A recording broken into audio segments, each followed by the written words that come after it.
ጤና ይስጥልን የከበረ ሰላምታችን በመላው ዓለም ሆናችሁ ዩቲዩብ ቻናላችንን ለምትከታተሉ አድማጮቻችን ሁሉ ይድረስ ብለናል። የተለያዩ ጥንቅሮችን የምታደምጡበት የዩቲዩብ ቻናላችን ላይ ትገኛላችሁ። እንደው ለጊዜው ላይክ አድርጉ አበረታቱን። ሐሳብ አስተያየታችሁን ለምታጋሩን ግን አስቀድመን ከልብ እናመሰግናለን። ውድ ቤተሰቦቻችን በዚህኛውም ጥንቅራችን ጀረል ሃትዋ ላይ ፍላጎት አለን ብለዋል ቼልሲዎች። የቤን ጃኮብስ መረጃ እንደሚያመለክተው ከሆነ ቼልሲ የአክሱን ተጫዋች ጀረል ሃትዋን በቅርብ እየተከታተሉ ከሚገኙ ክለቦች ግንባር ቀደሙ ነው ብለዋል። የ18 ዓመት ተጫዋች በግራ ተከላካይና በመሃል ሜዳ በመሃል ተከላካይነት ቦታ ላይ መጫወት የሚያስችል ብቃት አለው። የበርካቶችን ቀልብ የሳበ ነው። አክሱን በ18 ዓመቱ በአምበልነት እንደመራ ይታወቃል። ለሚታወቀው ቼልሲ በአሁኑ ወቅት የተለያዩ ተከላካዮችን ለማስፈረም እያጤነ ሲሆን በዋነኝነት ጀረል ሃትዋን ይዟል። ነገር ግን ቼልሲ ዋነኛው ፈላጊ ይሁን እንጂ በርከት ያሉ የፕሪሚየር ሊግ ክለቦችን ጨምሮ በተጫዋቹ ላይ ለየት ያለ ፍላጎት እንዳላቸው ይታወቃል። አስቀድሞ ከአርሰናል ጋር በስፋት ስሙ ሲያዝ ነበር። ሊቨርፑልንም ሰምተናል። አሁን ደግሞ ቼልሲ ከፍተኛ ስራዎችን እየሰራ ነው፣ ፍላጎቱም ከፍ ያለ ነው ብሏል ቤን ጃኮብስ። ፓልመር ስለ አዲሱ ፈራሚያቸው ሊያም ዴላፕ ይናገራል። ከሱ ጋር ለመጫወት በጣም ጓጉቻለሁ። እሱ ወደ ቼልሲ ሊመጣ እንደሆነ ስጠባበቅም ነበረ፣ መልእክትም ልኬለት ነበር ብሏል። ከ18 ዓመትና ከ21 ዓመት በታች አብሬው ተጫውቻለሁ። ወደ ዋናው ቡድንም አብረን አድገን እሱ ምርጥ አጥቂም ነበረ። በፕሪሚየር ሊግ ካሉ ምርጥ አጥቂዎች ውስጥ አንዱ አሁን ከኛ ጋር ነው ብሏል። ያለፈው ውድድር ዓመትን መመልከት ይቻላል። እሱ ብዙ ይረዳናል እና ብዙ ግቦችን እንደሚያስቆጣ ተስፋ አደርጋለሁ። ከልጅነት ጓደኛዬ ጋር ዳግም በመገናኘት ደስተኛ ነኝ ብሏል ኮል ፓልመር በሊያም ዴላፕ ዝውውር ጉዳይ ላይ በሲቲ አካዳሚ አብረው እንዳደጉ ይታወቃል። ረጅም ዓመታትንም አብረው ተጫውተዋል። ዳግም በቼልሲን ህይወትን ይቀጥላሉ። የሊያም ዴላፕን መምጣት ተከትሎም የማርክ ጉዌ ነገር አሁን እርግጥ አይደለም። ባርሴሎና ለገንዘብ ብሎ ነው ባርሴሎና ሊለቀቀው እየተባለ አምና ይታማ ነበር ማርክ ጉዌ። ነገር ግን እሱ የቼልሲን ፕሮጀክት ወድጄን የመጣሁት ቢልም ጉዳት አስቸገረው። አሁን ደግሞ ተደራራቢ አጥቂዎች ወደ ቡድኑ እየመጡ ነውና መልቀቁ አይቀርም። እህት ክለብ ስትራስቡርግ ይህን ተጫዋች የግላቸው ለማድረግ በቀጣይ ስራዎችን ይሰራሉ። ያው እንደተለመደው የውሰቱ ሊሆናል ማለት ነው እህት ክለብ ስለሆነ። ግን ለቼልሲ ደጋፊዎች በዚሁ አንድ ጥያቄ እናንሳና ወደ ሌሎች መረጃዎች እንሻገር። ያው አዲሱ 9 ቁጥራችሁ ሊያም ዴላፕ ሆኗል።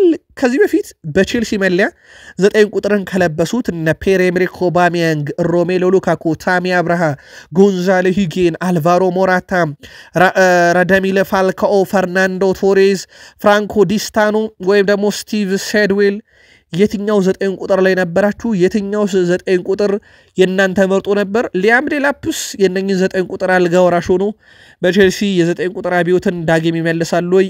መልከታችሁን አጋሩን። ቼልሲ ለባርሴሎና ተጫዋች የመቀየር ሐሳብ አቀርበው እንደነበረና ውድቅ እንደተደረገባቸው ተረጋግጧል። ቼልሲዎች ክርስቶፈር ንኩንኩን ለባርሴሎና ሰጥተው በተቃራኒው ደግሞ ፌርሚን ሎፔዝን ነበር ከባርሴሎና ማምጣት ያሰቡት።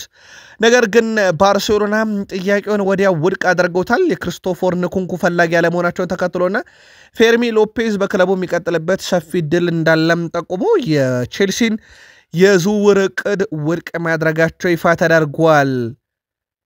ቼልሲ ባለፉት 10 የውድድር ዓመታት ግብ ጠባቂ ላይ ያወጣው ገንዘብ 197 ሚሊዮን ዩሮ ደርሷል።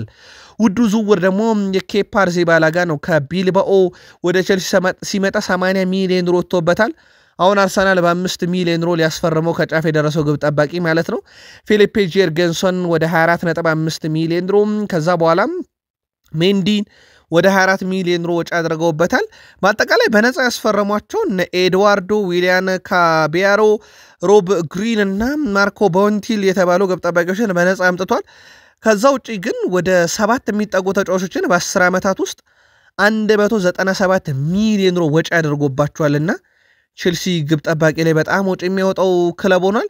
በዚህ ዓመት በራሱ ግብ ጠባቂ ለአብነት ያክል የኤሲ ሚላኑን ማይክ ሚኛንን ለማምጣት 10 ሚሊዮን ዩሮ መድቦ እንዳለ ይታወቃል። ቼልሲና ግብ ጠባቂ ባለፉት 10 ዓመታት ቁርኝታቸው ከፍ ያለ ነው ብሏል ትራንስፈር ማርኬት። ስኮር 90 የዘንድሮም የፕሪሚየር ሊግ ዋንጫ ከሊቨርፑል አያልፍም ብሏል። ሊቨርፑል 31 በመቶ ተሰጥቶታል። የጆሴፕ ፔፕ ጋርዲዮላ ቡድን ማንቸስተር ሲቲ 27 በመቶ ሁለተኛው ቅድመ ግምት የተሰጠው ቡድን ሆኗል። የማይክል አርቴታው አርሰናል ዘንድሮስ ሁለተኛም አንደኛም አይደለም የተሰጠው ሶስተኛ ደረጃ ነው በስኮር 90-26%። ኒውካስል ዩናይትድ 7%፣ ቼልሲ 4%። ከ1 እስከ 5 ዘንድሮ የፕሪሚየር ሊግን ዋንጫ የማንሳት ቅድመ ግምት ተሰጥቷቸዋል። የዘንድሮ ሻምፒዮን ሊቨርፑል ግን ቅድመ ግምቱን የወሰደው ክለብ ሆኗል በስኮር 19።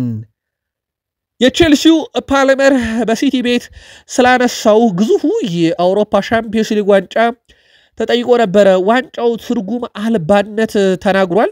እውነቱን ለመናገር ሻምፒዮንስ ሊግ ዋንጫን ነካውት እንጂ አላሸነፍኩትም፣ ለእኔ ምንም ትርጉም የለውም፣ ምክንያቱም በዚህ ዋንጫ መገኘት ውስጥ ብዙ ሚና አልነበረኝም፣ ያሸነፉት የቀድሞ የቡድን አጋሮች እንጂ እኔ አላሸነፍኩትም ብሏል የአሁኑ የቼልሲ ተጫዋች ኮል ፓልመር። እና ቀጣይ ውድድር ዓመት እንደሚታወቀው ቼልሲ በይፋ ወደ አውሮፓ ሻምፒዮንስ ሊግ መመለሱን ተከትሎ ቀጣይ የውድድር ዓመት ግን እኔ በምሳተፍበት መልኩ ሻምፒዮንስ ሊጉን ወደ ቼልሲ ማምጣት እፈልጋለሁ፣ ከቼልሲ ጋር ሳሳካው አውሮፓ ሻምፒዮንስ ሊግን እንዳሸነፍኩ ይቆጠራል ብለዋል። በሲቲ ቤት ግን ነካውት እንጂ አላሸነፍኩትም ብለዋል። በእርግጥ ምንም ሚና አልነበረውም በዛ መድረክ ላይ በሲቲ ቤት፣ እሱም ያንን አምኗል። ስለዚህ ሻምፒዮንስ ሊግን ከቼልሲ ጋር ስለማንሳት እያሰብኩ ነው ብሏል። ቼልሲ ዘንድሮ ወደ መድረኩ መቀላቀሉ ይታወቃል።